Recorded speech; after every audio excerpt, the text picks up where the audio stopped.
പടിഞ്ഞാറെ കടുങ്ങല്ലൂർ ഹൈസ്കൂളിൽ പ്രകൃതി വിഭവങ്ങളെ പരിചയപ്പെടുത്തിക്കൊണ്ട് ഭക്ഷ്യമേള സംഘടിപ്പിച്ചു. ഭക്ഷ്യമേളയുടെ ഉദ്ഘാടനം പ്രധാനാധ്യാപിക ജയന്തി ടീച്ചർ നിർവഹിച്ചു. 5 വിഭാഗങ്ങളിലായി നടന്ന മത്സരത്തിൽ നിരവധി കുട്ടികൾ പങ്കെടുക്കുകയും വിജയികളായ കുട്ടികൾക്ക് സമ്മാനങ്ങൾ വിതരണം ചെയ്യുകയും ചെയ്തു. കുട്ടികളിൽ ആരോഗ്യശീലം വളർത്തുക എന്ന ഉദ്ദേശത്തോടെ നടത്തിയ പരിപാടിയിൽ പ്രകൃതിദത്തമായ പദാർത്ഥങ്ങൾ മാത്രം ഉൾക്കൊള്ളിച്ചുകൊണ്ടുള്ള വിഭവങ്ങളായിരുന്നു ഉൾപ്പെടുത്തിയിരുന്നത്. അധ്യാപകരായ ജുനൈസ, റജില, താര, റസിയ, ആശ, അബിന, സാജിദ എന്നിവരുടെ നേതൃത്വത്തിലാണ് ഭക്ഷ്യമേള സംഘടിപ്പിച്ചത്.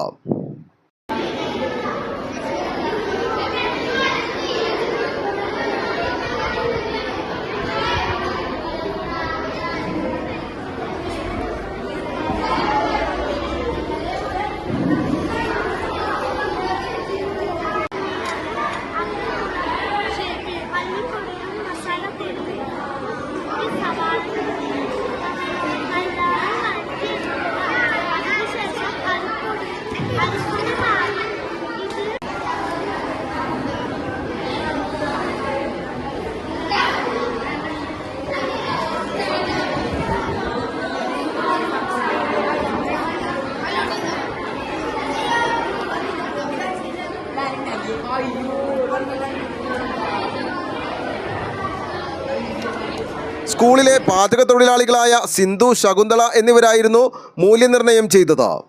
ആലുവ ലൈവ് ന്യൂസിന് വേണ്ടി സിദ്ദീഖ് കാരക്കാടിനൊപ്പം സനൂപ് കളമശ്ശേരി.